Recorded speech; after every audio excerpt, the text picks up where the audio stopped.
Lorsqu'on m'a proposé de participer au projet éducatif local, c'est vrai que j'étais tout de suite intéressé. Déjà, je suis parent de 3 enfants, donc tout ce qui peut toucher l'éducation de l'enfant est pour moi important. De plus, le temps d'échange que nous avons pu avoir avec les autres associations déjà m'a permis de pouvoir constater qu'il y avait une offre qui était très riche auprès de la ville de Rezé et de découvrir un certain nombre de services qui pouvaient être faits auprès des enfants. Et je pense qu'un club comme le FC Rezé a aussi toute sa place dans le projet éducatif local et de pouvoir travailler en synergie avec les autres associations me semble véritablement intéressant.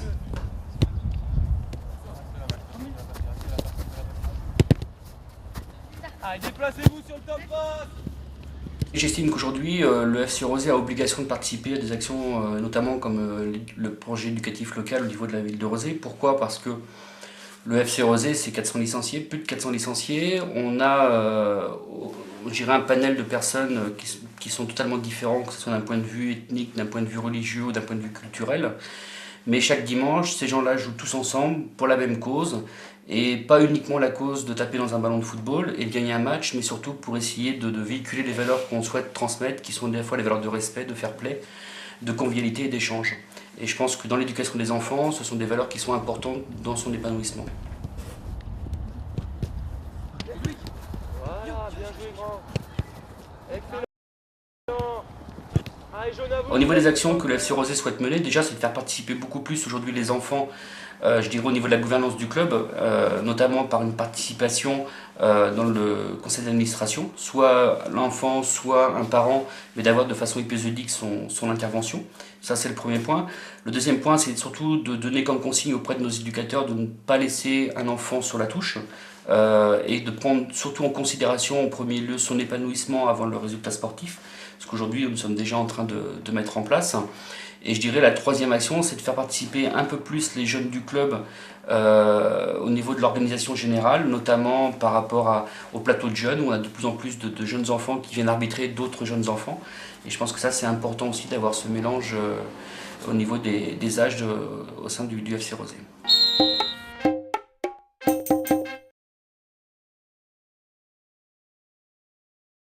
Alors déjà, c'était la rencontre des différents acteurs, des différents partenaires au niveau éducatif, c'est-à-dire les différentes associations, les enseignants, directeurs d'école, inspecteurs d'académie, tous ceux qui œuvrent pour l'éducation sur le territoire, en particulier ici sur la commune. Donc se retrouver et bien mettre à plat les idées et rapporter ce qui vient des enfants et des ados, des jeunes au niveau de l'éducation sur la ville. C'est le plus beau cadeau qu'un parent, un éducateur peut faire à quelqu'un, c'est le développement de l'autonomie. Alors moi, c'est l'intérêt que j'ai trouvé de répondre à l'appel de participer à ce projet éducatif local. C'est-à-dire donner, de voir avec les autres ce qu'on peut mettre en place en plus pour développer, pour moi, l'autonomie, le bien-être d'un individu. Parce que si on est bien, à travers ça, on développe tout je dirais un bien-être social.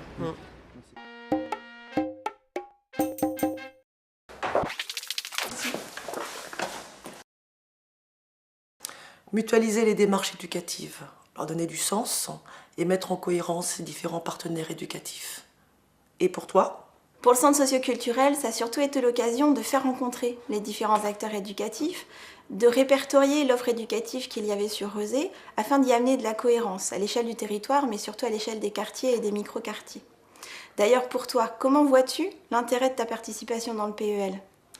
Échanger, connaître les partenaires éducatifs et ouvrir l'école, leur ouvrir l'école à tous ces partenaires et me nourrir de leurs pratiques éducatives pour avoir un meilleur regard sur les enfants dont j'ai la responsabilité. Pour nous, c'était une évidence de participer au PEL. Dans les missions prioritaires du CSC, c'est créer du lien entre les habitants, de créer du lien avec les parents, l'école, les associations, tous les partenaires éducatifs du territoire. Donc pour nous, le PEL apporte aussi la possibilité de favoriser ces liens, de connaître encore plus d'associations et de créer un réseau plus dense et plus fort. Dans le cadre du PEL, l'école va mener diverses actions. La première, faire rentrer les parents dans l'école, donc au quotidien, dans les rituels, avec les enfants, sur la classe, dans l'école, dans différentes actions qui seront menées au sein de l'école pour encadrer leurs propres enfants et être coéducateurs de l'école.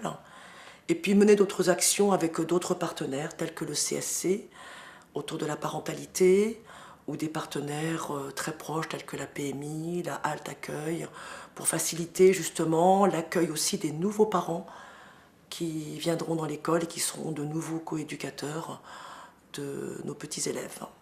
Comme il y a une grande cohérence entre les objectifs du PEL et ceux du projet social du centre socio-culturel, ça nous permet déjà de continuer et de poursuivre les actions, comme tu le citais auparavant, qu'on a déjà avec les parents, avec les écoles ou avec les associations du quartier. Donc on va majoritairement continuer les actions, renforcer en fait notre réseau de partenaires sur ces actions et nous espérons toucher encore plus de parents dans ces actions vers les enfants et vers les parents.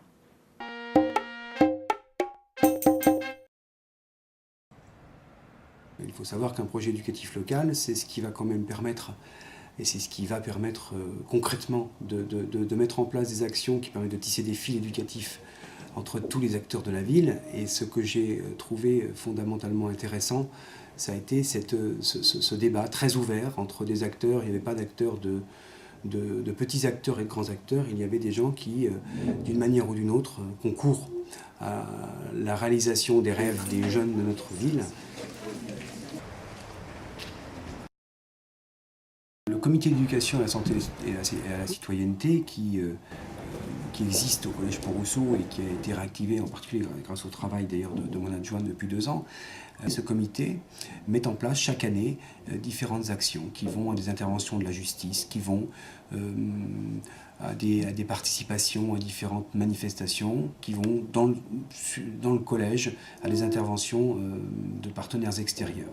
Le PEL ne peut qu'alimenter ça. Et là aussi, il est important que nous puissions avoir ces partenariats actés, confortés. Il est important de formaliser, de contractualiser quelque part, pour que ça puisse exister, surtout être pérennisé au-delà des personnes. Et c'est ce qui est important, je crois, dans tout acte éducatif, c'est qu'il faut que ce soit pérennisé au-delà de la personne qui l'a initié.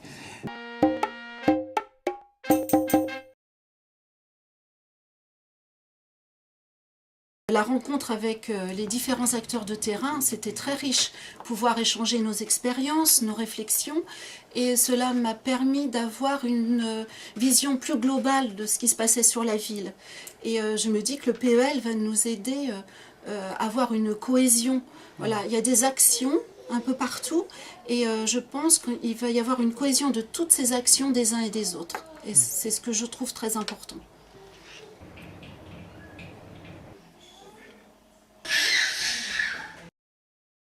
Par exemple, l'accompagnement de la famille, de la naissance de l'enfant jusqu'à la scolarisation. Et peut-être travailler ensemble ce moment de la première scolarisation, qui est vraiment très important pour les enfants et pour les parents, avec des passerelles. Voilà. Et l'accompagnement donc des familles aussi dans nos structures, avec ce que je disais tout à l'heure, une participation des parents au projet des structures.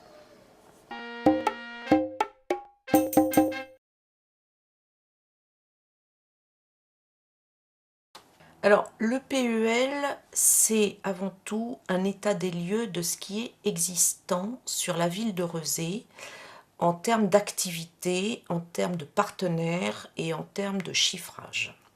Ce qui jusqu'à présent n'a jamais été fait, ou a été fait mais jamais aussi dans l'approfondi, avec des chiffres, avec des données, des renseignements que nous avons fournis au le plus d'associations possibles à donner des éléments. Ces données vont nous servir pour mettre en place des activités futures, nous, amicalistes. Le PEL va nous permettre de pouvoir mutualiser le matériel avec d'autres associations. Le matériel, mais pas seulement. Les mentalités, les échanges, on discute bien d'un projet global et commun, mais avec les partenaires sociaux différents. C'est-à-dire que nous, on va pouvoir s'adresser au lycée, on va pouvoir s'adresser aux écoles, on va pouvoir avoir des locaux, on va pouvoir effectivement s'impliquer plus encore en avant dans la vie participative avec toutes les autres associations. Ça, c'est un intérêt fondamental pour nous.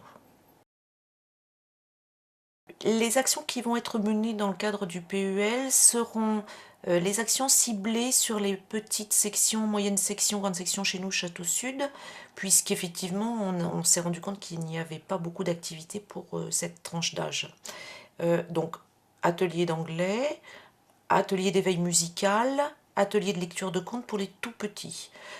Pour ce qui est du grand enfant, mais du très très grand enfant aussi, les parents, on va mettre en place un café culture qui aura lieu le samedi matin ou le samedi après-midi, avec cette fois-ci des échanges culturels, tradition maghrébine, japonaise, j'en passe, puisque nous avons un petit peu toutes les nationalités représentées à Château Sud.